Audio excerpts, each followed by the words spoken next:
Bon, eh bien, bonsoir Jean-Michel. Bonsoir Gérard. Heureux de t'accueillir pour ce nouvel épisode des Gars du Braquet. Merci. Eh bien, je te propose d'entrer dans le vif du sujet tout de suite, Oui. et de commencer par te présenter quelles sont tes activités, quel est ton âge et surtout quelle est ta fonction au sein du Braquet pour ceux Oui. qui ne sauraient pas éventuellement. Donc Jean-Michel Keller, bon, j'ai 50 ans depuis peu, depuis le 27 novembre, mais ça y est, j'ai passé C'est un cap. C'est un cap, j'ai passé le cap, ça y est, bon, psychologiquement ça va quand même mieux là, c'est bon, j'accuse un peu plus. Et donc 50 ans, ma situation donc familiale, donc je suis marié, 2 enfants avec Valérie. Ma situation professionnelle, je suis directeur à la Poste, donc à Saint-Jean-de-Bray, avec quelques bureaux rattachés, mais voilà, pour l'instant Saint-Jean-de-Bray. Mes fonctions au sein du club, pour ceux qui ne le savent pas, donc je suis président du club depuis la création, depuis 2006. Depuis le début, président du club et fier de l'être. Non, ça va parce que j'ai une équipe derrière moi qui prend beaucoup de choses en charge. En fait, il y a un gros système de délégation qui fait que la charge est quand même allégée. Et on sent que quand il y a un délégataire qui est déficient, après ça devient compliqué. Finalement, parce que c'est moi qui reprends les charges. Et donc voilà, et là maintenant, bon, c'est un club qui, au niveau des responsabilités, c'est bien ventillé, c'est bien réparti et les gens sont tout aussi responsables. Comment tu vois l'évolution du club à terme, à court terme? C'est vrai que depuis le départ, on a toujours essayé de maîtriser l'évolution du club. Bien sûr, au niveau financier, bon, l'assise financière, on l'a maintenant. Même s'il y a toujours une variable, c'est les sponsors, puisqu'on est sous sponsor privé. Et donc au final, il y a des entrées et des sorties. Donc ça, effectivement, il faut le maîtriser, mais la pérennité est là, grâce à l'excellent travail de Christophe, notre trésorier. Après l'évolution du club, donc bon, financièrement, il ne devrait pas y avoir de problème. Il y a des gens, quand il y a des sortants au niveau financier, il y en a d'autres qui toquent à la porte pour participer au Braquet Abbastien, donc c'est plutôt positif. Et Antarctique est toujours derrière nous, hein, notre gros sponsor est là.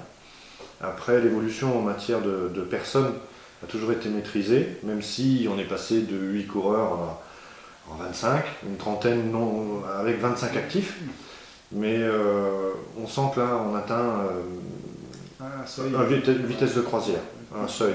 Donc il y a peu de sorties. Les sorties, c'est pas vraiment des sorties, mais c'est des mises sur touche.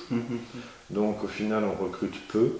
On recrute la plupart du temps des gens qui intègrent le cyclisme et qui n'ont pas d'activité cycliste, pas de transfert, pour effectivement, après, on peut imaginer encore plus de coureurs, mais plus de coureurs, ça veut dire tout augmente. Et donc, il est bien de continuer cette maîtrise. Donc le but est de rester en fait à ce niveau de... Voilà, le cap est plutôt sympa, budgétairement on s'en sort, les gars, l'ambiance est là, donc malgré une saison dernière difficile. Et ça part sur les bonnes bases. Là, ça part sur de bonnes bases, on a un bon système d'entraînement, on a un entraîneur qui se colle bien à la tâche et qui est respecté de tous là, donc ok. Justement, donc maintenant on va passer plutôt au volet sportif. Hein. Et tout d'abord, comment tu es venu au vélo Donc moi je suis arrivé au vélo il y a très longtemps, j'ai commencé pré-licencié.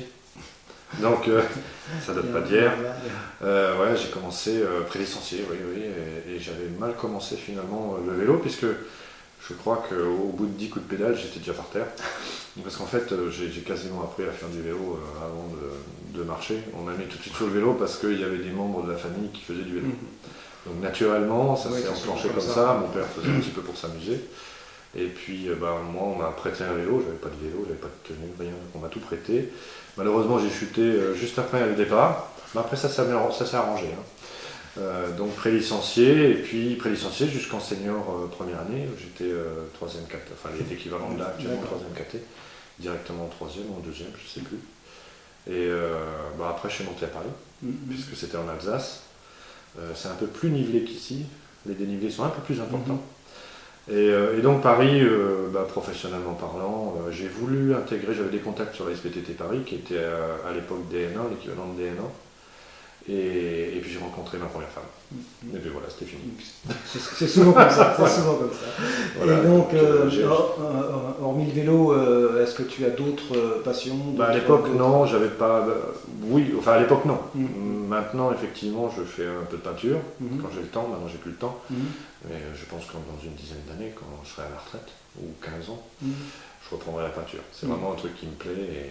Et c'est mon truc. C'est reposant, c'est calme, c'est le contraire du vélo. Ok. Et maintenant, donc, si on regarde un petit peu dans le rétro, ta saison passée, comment est-ce que tu l'analyses? Voilà. Donc, la saison passée, je l'avais déjà annoncé en tant que président que ce serait une saison de transition, du fait des soucis qu'on a eus au niveau des fédérations. Moi, je savais personnellement que j'aurais beaucoup de problèmes à m'entraîner, parce que je prenais le bureau de Saint-Jean-de-Bray, qui est un très gros bureau et donc beaucoup de responsabilités et d'engagement.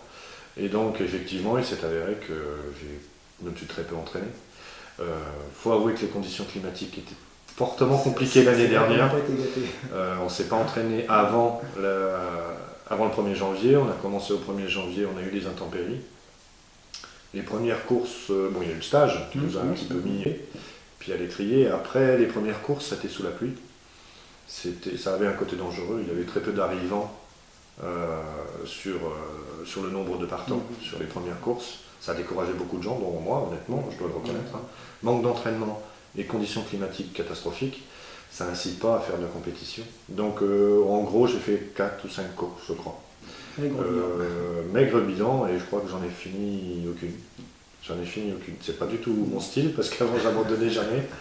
Mais là, c'était vraiment trop difficile. Et puis, on a commencé à réellement connaître la FFC l'année dernière. Et le niveau est relativement élevé. C'est pas tout à fait le... Voilà, donc j'ai repris normalement, j'aurais dû être en D4, mais étant en D2 en UFOLEP, je me suis dit je vais prendre D2 également en FFC. Et ça roule. Ça roule très très fort. Sans entraînement, c'est compliqué.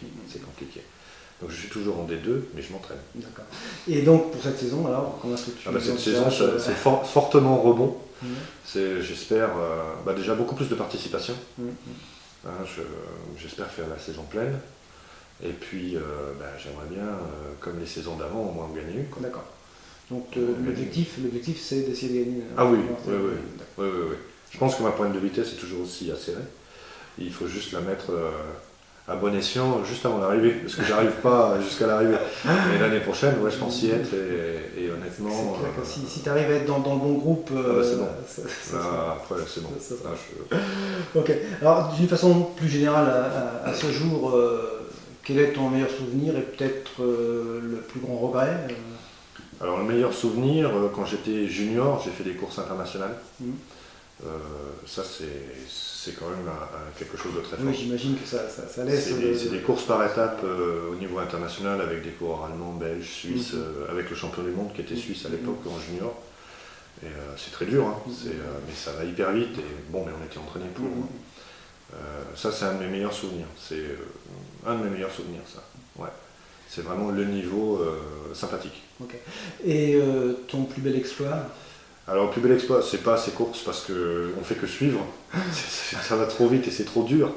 Après, j'ai gagné des courses en UFOLEP sous le club, bien sûr. Mais je pense que mon meilleur souvenir, c'est d'avoir pu rivaliser, parce que tout le monde connaissait Gilles Dubreuil, qui était très très rapide au sprint. C'est un des meilleurs sprinters qu'on a connu.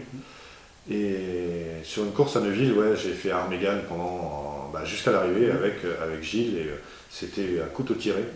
Jusqu'à l'arrivée. Bon, il me bat de quelques centimètres, mais d'avoir déjà pu rivaliser sur toute une longue ligne droite avec lui comme ça, c'était plutôt sympathique. Sympathique. Très bien. Et est-ce que tu as un rêve que tu souhaiterais voir se réaliser? Moi, j'ai quasiment tout ce que je veux. Quoi dire, moi, j'ai une famille en or. Sur le vélo. Sur le vélo, je voudrais regagner, je voudrais relever les mains. Lever les bras, c'est quand même un plaisir intense. C'est vraiment quelque chose d'assez... c'est vraiment jouissif, c'est très très bien. Puis surtout quand on a beaucoup d'avance, quand on arrive à exploser tout le monde, ça c'est un régal. Toujours avec le punch. Bien, bah, écoute, on arrive au terme de cet entretien. Je te remercie beaucoup.